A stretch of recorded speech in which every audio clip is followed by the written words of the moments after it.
We are shifting our focus now towards some other news that we are tracking from Bengaluru. A woman has accused a man of groping her aboard a Bengaluru Metro train, saying that the police showed sympathy towards the accused and let him go after issuing only a warning.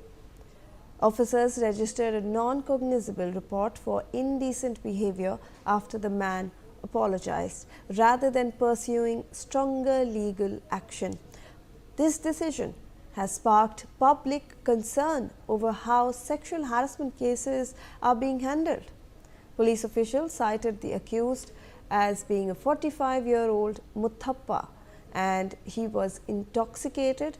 The police have meanwhile refuted allegations of inaction, stating that the woman's parents advised her against registering an FIR, after which a non-cognizable report was registered. To take this discussion forward, joining us on the phone line is Brinda Adige, women's rights activist. Thank you so much, ma'am, for joining us on the broadcast. A very good morning to you. Ma'am, when we are looking at this entire incident, it's very shocking because the woman over there is alleging that the police, there was inaction from the police. They filed a non-cognizable report, let the man go off with just a warning. What are we supposed to take of this incident when there is inaction in such sexual harassment cases? Good morning to you. What do we make of these kind of cases? This is street sexual harassment as phrased, as described, as defined, both in the IPC as well as the BNS.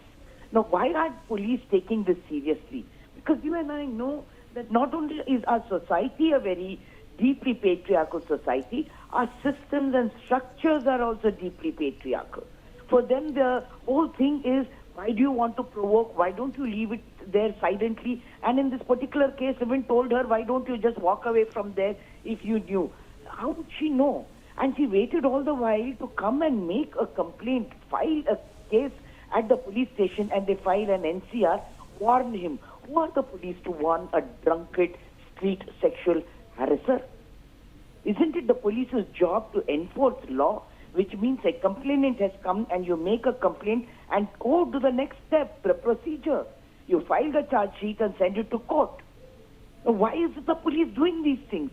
For them it is, first, women don't travel in night. Now that you have traveled in night and this inebriated fellow came and sat next to you, you should have understood that he is drunk and you get up and go.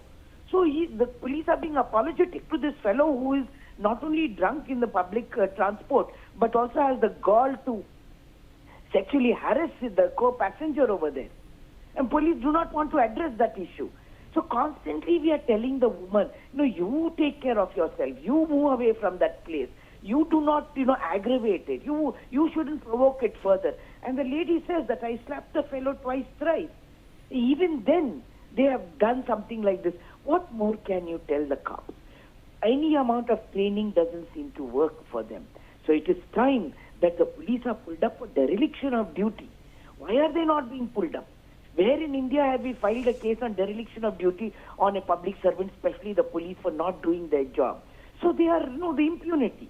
Oh, nothing is going to happen to me. We will be debating and discussing on the various TV channels, and then they will all go back to what they have been doing.